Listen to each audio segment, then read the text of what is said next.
Guys, everybody, what's up? So this is the recording for this new activities. I hope you're okay and have a relaxing weekend.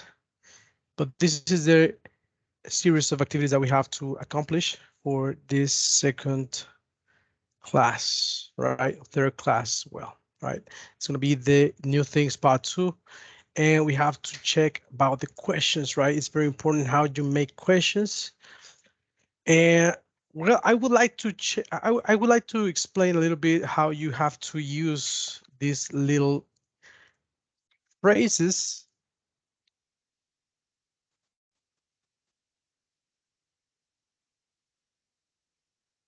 that can help you make questions in a very different way, in a more polite way. Okay, so if we have a word to describe this, we can say this is the very polite way.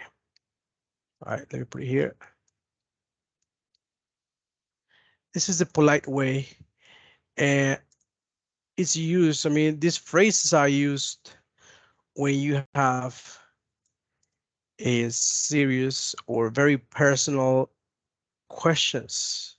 All right. For example, we have 1, 2, 3, 4, 5, 6, 7, 8. We have 8 questions right here.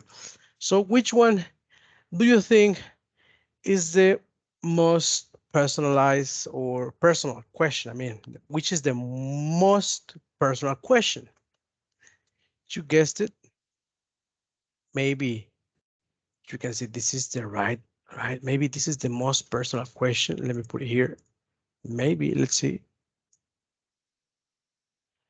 Or maybe this. It depends on other people, right? It depends on them, right? Which is more personal. For me, it would be this, right?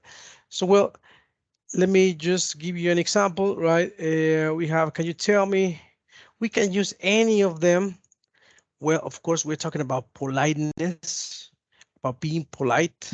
So, um, the most important, I mean, the most polite here would be probably this one, right? This would be the most polite, probably. Do you mind me asking? This is very polite, right? Very, very polite. So I would recommend that you use this one. Do you mind me asking if you have a full-time job? Did you hear that? The way I made this question, right? I asked this.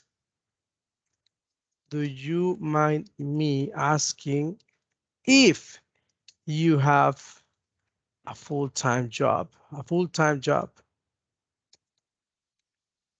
So this is the way I asked this question, right?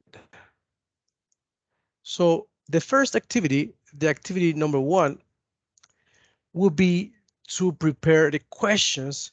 You are going to prepare each of these questions using the clues that are next to it. Okay, for example, for this one, why are you studying English? You have to use this clue.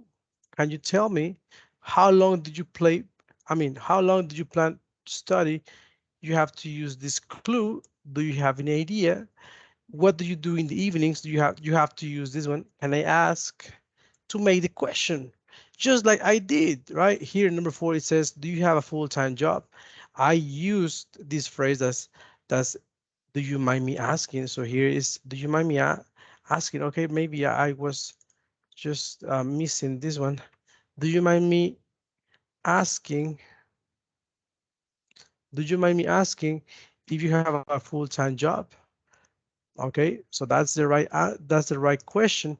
I used the clue right here. All right, so that's what I want you to do. I want you to use these phrases with the correct question, right?